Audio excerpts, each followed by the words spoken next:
Okay, the aviation sector is the main focus for the program today. If you look at the headlines, crash plane not on test flight. That's according to the NCAA. And of course, Nigeria's aviation sector on high-risk insurance status over crashes just as another victim dies.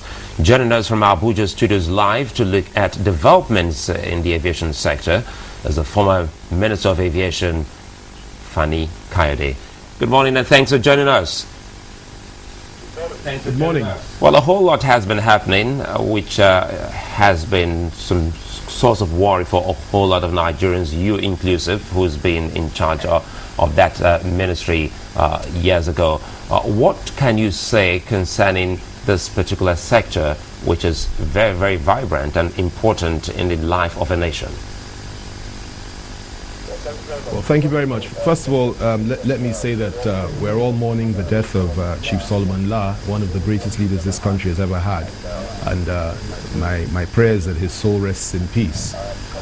Coming to the issue of aviation, it has been a very, very difficult period for all of us as Nigerians to witness some of the things that have been going on in the last couple of years.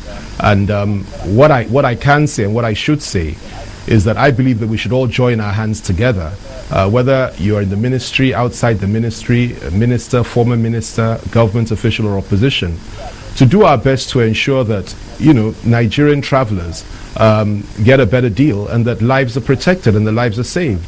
And I think it's been a checkered experience for air travelers over the last number of years, not just the last 2 years. It's been a difficult period.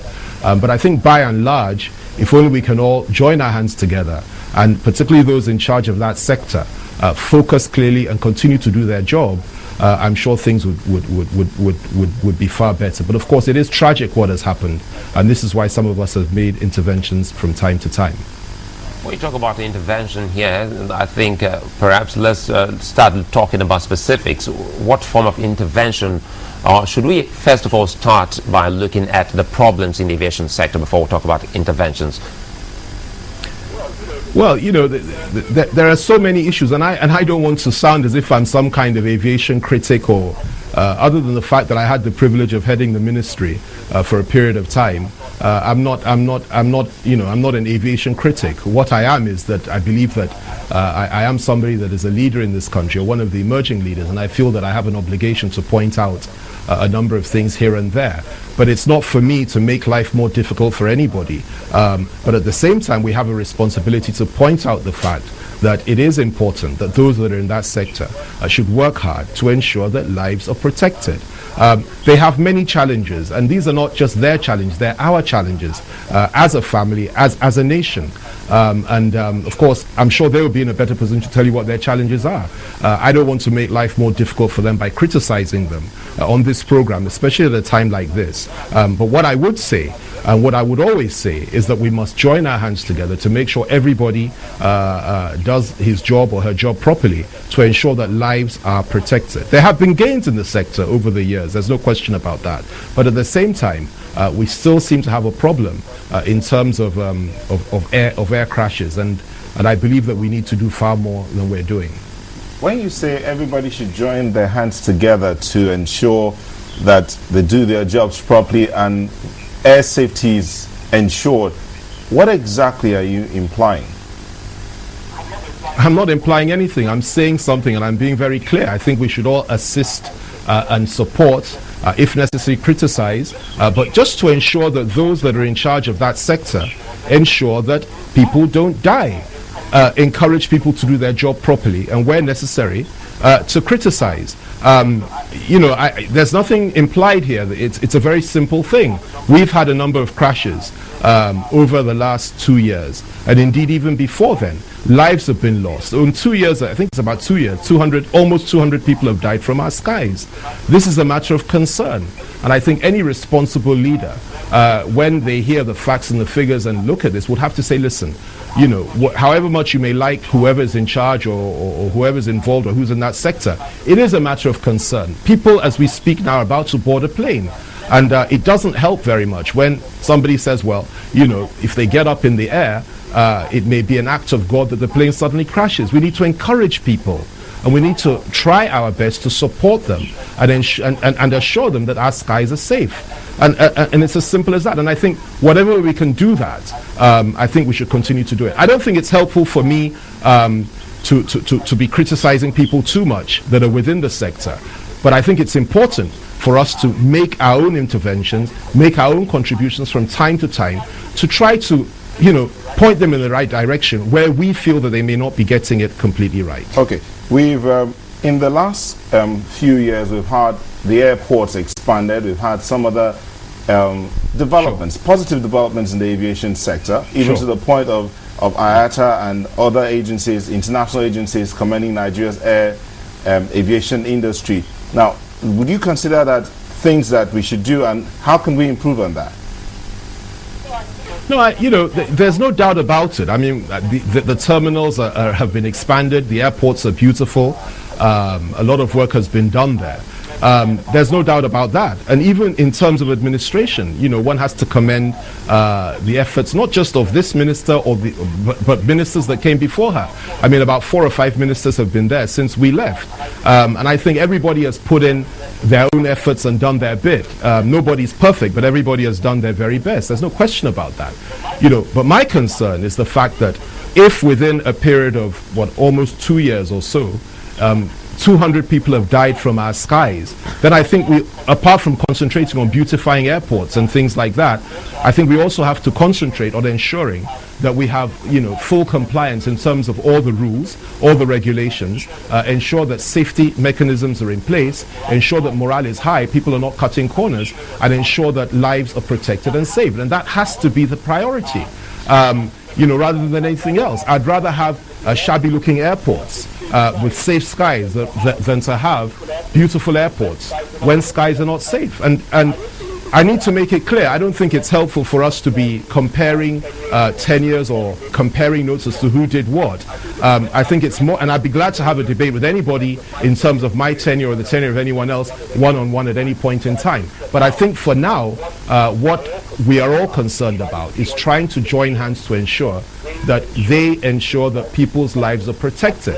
And where we need to criticize, we will. And where we need to commend, we will. That's what leaders are meant to do, and we'll continue to do it. Well, it's a little difficult not to compare tenures, considering the fact that you're a former Minister of Aviation and you definitely have had the experience of wearing the shoes of the current minister. Yeah. And, I've read your write-up. It's still in front of me here. I would like to, say certain things to you. You definitely did some comparison when you were making this, when you wrote your little essay, as it were. You talked about... It was quite a long essay, actually. You talked about crashes before your tenure. And you also talked about the fact that there were no crashes during your time. And you put it down to hard work and prayers. Am I correct in that? I didn't hear you. Could you repeat? I'm saying that it is hard not to compare, because in the write-up you had published and you put online, some people did see that there was some comparison there, and you talked about crashes before your tenure, and during your tenure there were no crashes. You put that down to hard work and prayers. Yes. In other words, you still had faith in God, and despite all that you had done, you prayed to God that all will be well.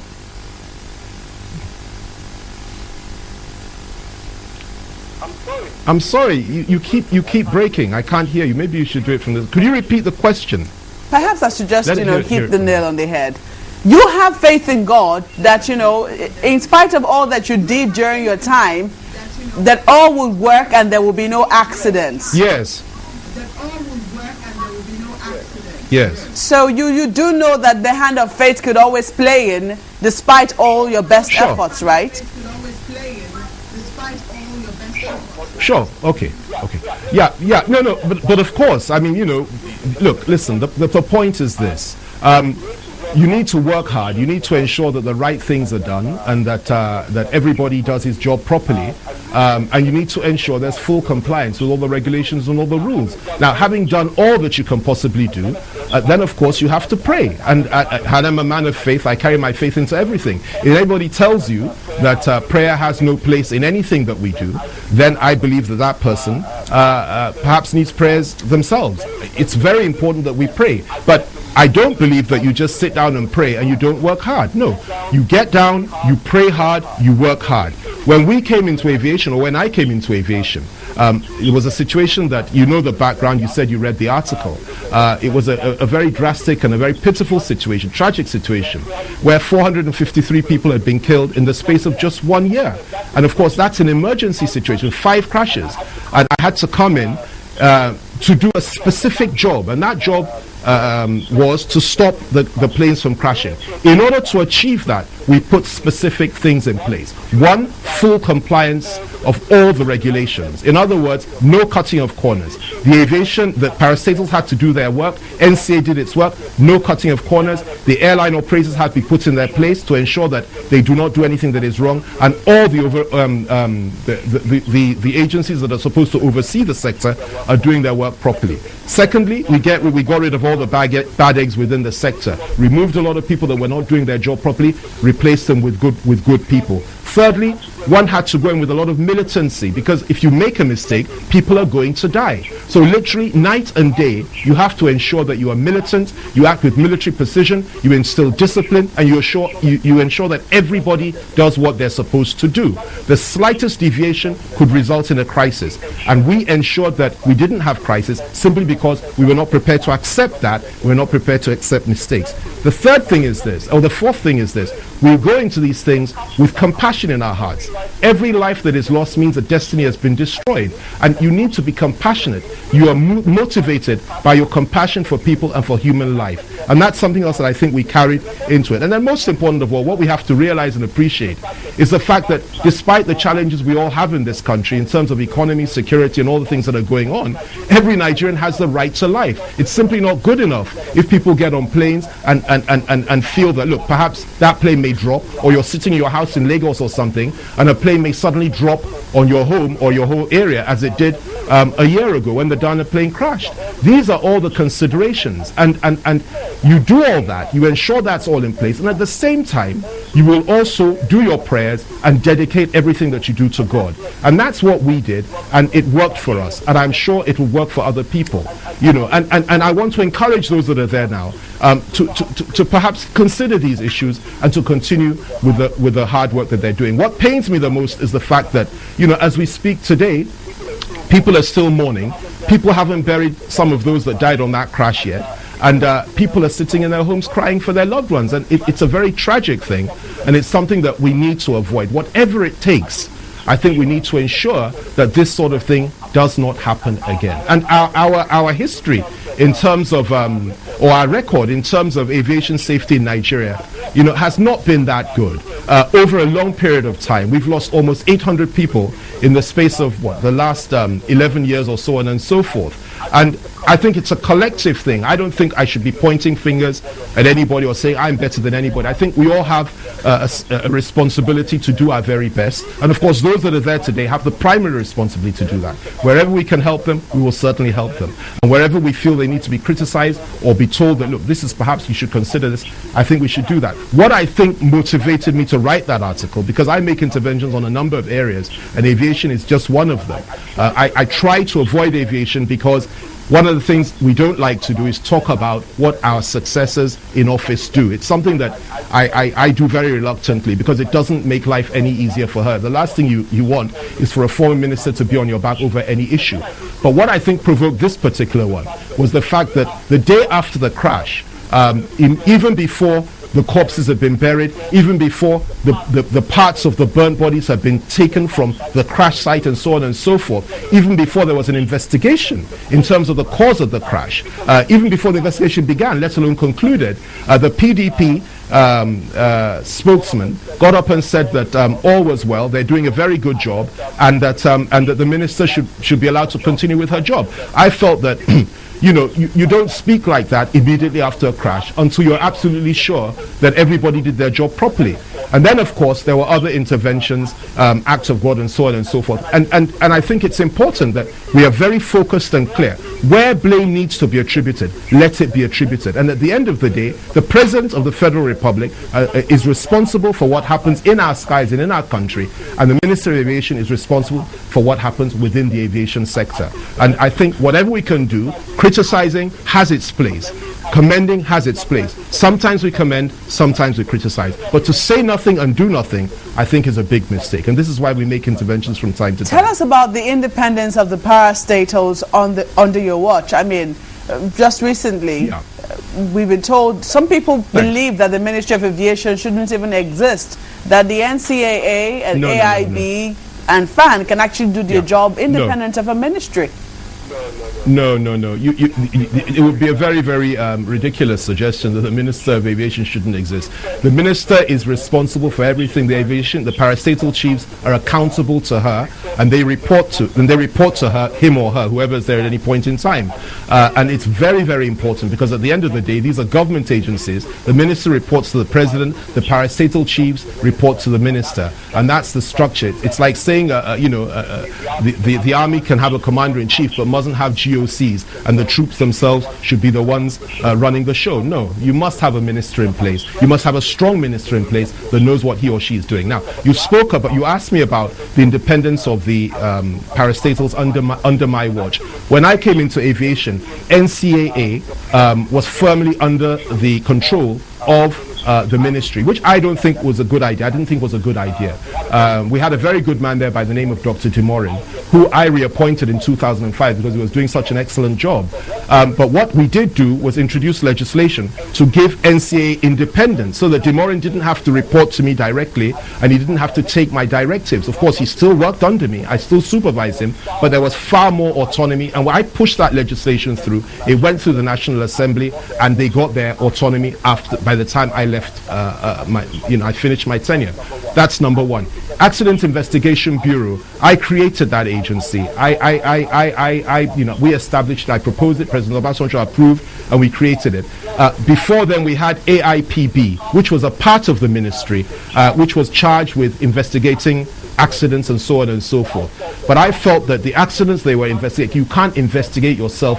You can't be part of the ministry and you're investigating. You have to have an agency that is independent of the ministry and that can report and file its report directly to the presidency, even independent of the minister, and give a copy to the minister. But the minute there's a crash, they're supposed to file their reports to the presidency and just give the minister a copy, so that we don't interfere, or the minister doesn't interfere. That's how we structured AIB. It was approved, and that's how we did it, so that there would be independence. So there was independence for AIB. In terms of the other agencies, you can't give FAN complete independence, and neither should you. The NAMA, which is another very important agency, we had very good people running NAMA at the time, and I didn't interfere in their work at all. We allowed them to do their job, but where they got it wrong, we will come in. And of course, under my watch, we ensured that every single aviation parastatal chief, every single one of them, was doing 100%.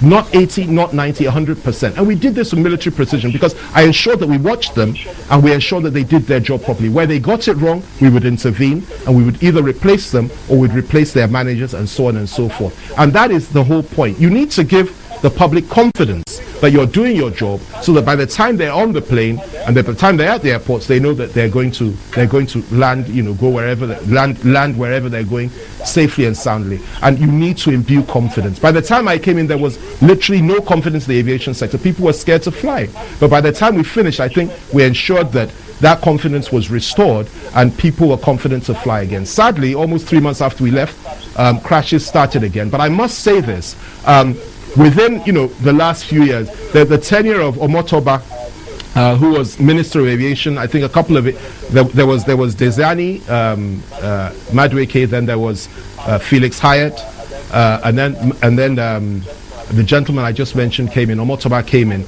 He had a very good tenure as well in terms of crashes. There were just a couple of crashes under him, and they were military aircraft crashes and so on and so on. So he also worked very, very hard. And there are many wonderful people within aviation then and even now But I think we all have to join our hands together and ensure that we do a good job, assist the minister, assist even the president, and assist the authorities to provide the best service for the Nigerian people. Okay, that was then. Let's see if we can bring you back to now, and I'll take you up on some of your comments you talked about. You said, I'll give you a quote here, you said the first and most important consideration has to be safety of passengers and the airworthiness of planes, followed by an avowed commitment. So in all of these three, safety of passengers, airworthiness of the planes, and commitment, have you seen any of this existent? Have I seen any of this in existence? Yes. I'm sorry, I didn't get the question. Have I seen? Yeah, that's it. These three you just highlighted in your piece here. Yes. Do you get to see them now? Well, you know, again, you know, I think what I have to say about what's going on today was well enunciated in my essay, and I don't think it's too helpful for me to get on television and be saying more than I should say, because already this is a sector that's in trauma. There's just been a crash. They are also hurting, and I think we all need to be a little bit careful. But you're absolutely right. You know, in terms of those things you mentioned, we have to do that. Airworthiness of planes, for example. When I was minister, I grounded more planes than any other minister in the history of Nigeria up till today. I mean, anything that I so much as suspected could not fly properly, we ensured that NCAA did their job, did the necessary checks, and they grounded so many planes. So in terms of that, it's very, very important. Planes that are old or that cannot fly should not be allowed to fly. And what we did was that we increased the capital base of planes, of airlines, sorry, so that you couldn't even have an airline unless you had a much larger capital base. And when we introduced the new measures, immediately, you know, almost about 20 or 30% of the airlines in Nigeria had to close shop, including those that belong to friends of mine, like Marwa and Jimo Ibrahim and so on and so forth, who are very close friends of mine. But we didn't make any distinction. The minute you couldn't match up to the criterion, your airline had to go. So we did that. In terms of people doing their job and all the other things you mentioned, absolutely, we ensured that. Now, in terms of what's going on today, I think that, you know, definitely there are lapses. And there are lapses along the line. And I think it's important that the minister tries to ensure that those lapses do not take place, because at the end of the day, it's her responsibility to do that. And I am sure that with what has happened now, she may try to do a much better job. But I think it's important that those things are put in place to ensure that lives are protected and lives are safe. There are no half measures in this game. If you get it wrong, if you don't have discipline, if you're not focused, if you're not militant as a minister, if you don't care about what happens, or if you say, well, it's just an act of God and these things are inevitable, you're not giving the flyers much confidence. And in fact, what you're basically saying is that you really don't care. And I don't think that's good enough. We need competence, we need focus, we need militancy, and we need a total and complete dedication to the cause of protecting lives, almost to the point of paranoia, because that's what you need in this sector. You also need something else. When a plane crashes, when we were there, if a plane crashed, the whole airline is grounded, everything is checked to ensure that all their planes are okay. And even before they're allowed to fly again, you had to ensure that you paid the compensation to all the families that had been bereaved in the crash. And consequently, Sosoliso and ADC have never flown again, simply because they couldn't meet up to those measures. Bellevue did, and that's why they started flying again after their own crash. Now, it's interesting that last year when Dana crashed, all this was thrown overboard. They had not paid all their compensation. They were allowed to fly again. They did the checks. They said they were okay. In fact, the minister said a few days after the crash that they were one of the best airlines. And a year later, they've grounded them again. Now, this is an inconsistency. You need to ensure that, and up till today, I might add, the compensation has not been paid by Dana to all the families. I know, because some of their lawyers are friends of mine. And I think that's a ridiculous situation. If you want to ensure that airlines don't cut corners, what you have to do is have strict measures in place and let them know that, look, if you crash, you will not fly again unless your fleet is 100% and they've been checked and cleared by NCAA, and that you've paid all the necessary compensation to all the various families that lost their loved ones. Once you can do that, you'll be allowed to fly again. But to say it really doesn't matter and we have to measure, go to international best practice and allow them to fly, it doesn't create an incentive for them to do the right thing. And I think that's why we're back to square one, and Dana has now been grounded again. But having said all this, I want to repeat, I really don't want to make life more difficult for them. And this is not about opposition and government politics. When it comes to things like this, we rise above our political affiliations, or whether we're in opposition or government. We're talking as Nigerians, as human beings, and men and women of compassion. I don't want to make life more difficult for them by criticizing them now. We don't know the causes of the crash yet. We don't know what happened. But what we do know is that there was a crash, and what we do know is that people did not do their job somewhere along the line. There's not a bolt of lightning that comes from the sky and a plane crashes. When a plane crashes, something has gone wrong. Somebody has done something wrong. And it's very, very important that we try to ensure that these mistakes are not repeated. But anyway, you say, before you became aviation minister, there were 5 crashes, and that was the time of Professor Borishade, I remember then. And when you came on, in your words, you broke the cycle. It stopped during your tenure. What exactly did you and your team did to have actually stopped that ugly situation at that time? Well, let me just say that I put it down to God alone be the glory, because I don't for 1 minute believe that I was there for 7 months, and I was a minister elsewhere before I went there, and I did other things before becoming a minister. I was working as a presidential spokesman, but when I got there for that period of time, like I said, all the things that I mentioned earlier, full compliance, getting rid of the bad eggs, militancy in terms of doing your job, ensuring that you put the right people in the right place, compassion, and the desire to protect life. These are the things that helped us, and of course also having a very good team of people that were working with me. And most importantly, I keep going back to this, yes, and I'm not ashamed to say so, prayers morning, day and night, hard work and prayer. This is what made a difference for us. And also you need to understand something. We mustn't spiritualize these things too much, because I'm a practical man, but at the same time I'm a great believer in the power of God. There are a lot of very strange things that are going on in that sector and in that ministry, and I think that some of these things need to be addressed in terms of prayer. I find it absolutely strange. I spoke in my essay about a number of cycles, 2 10-year cycles and so on and so forth, and one is careful about saying too much about these matters so that people do not get scared and people are not frightened. But the most important thing is that we will pray and leave the spiritual to the Lord, but we must work hard to ensure that we do the right things and that we support those that are there now to do the right thing. Where they need to be criticized, I will not hesitate, and no leader should hesitate from criticizing, but where they should be commended, we'll be the first to commend. And I think it's important to do both. We owe the Nigerian people, the flying public, that much, and we will continue to do that. Well, we'll just take a moment now from Abuja. We'll come back to you just for us to go to the news studios for another look at the headlines, and we'll come back to you and wrap this up. Thank you. Okay. Over now to you, Cynthia. All right, then. Good morning to you. It's over to you. Well, many thanks, Cynthia. I'll close the moment now with Femi Kayode, former Minister of Aviation in the country. Well, Markwe, I think you have the next short of question. Yes, just one question before we round off. Mr. Fani Kayode, I just wanted to quickly find out from you. You've talked about your faith in God, you've talked about prayers, you've talked about hard work. Did you sense that hard work was absent from this particular crash? Like I said earlier, it's very difficult for us to make any determination now as to the cause of the crash.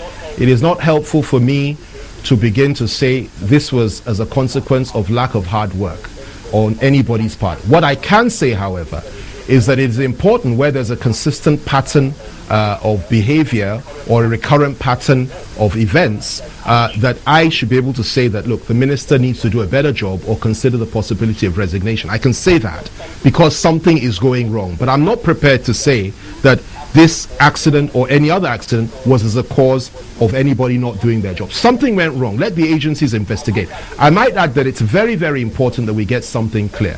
One of the most important aspects of within the aviation sector are the conclusions of those investigations.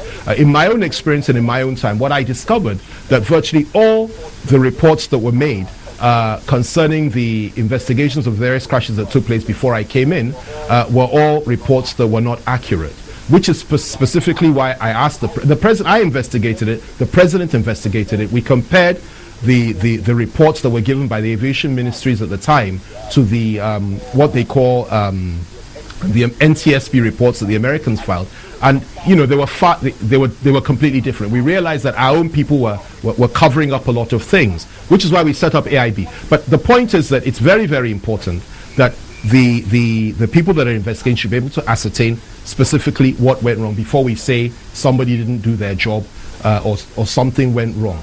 And you see, the thing about it is that because this is an area that a lot of people don't dig in. Let me give you an example. When I came into office, Nigeria had not had a radar system since 1979. We had no radar in this country. I mean, it's unbelievable. We used to use Ghanaian radar for people to fly into Lagos and other parts of the country. And one of the first things we did was to set up the 79 radar to cover the Lagos area. And then, of course, I now resurrected the Track-On program, funded it, and the president approved it, and now we have full radar coverage in this country because by the time the next administration came in, they now commissioned it, but we started that.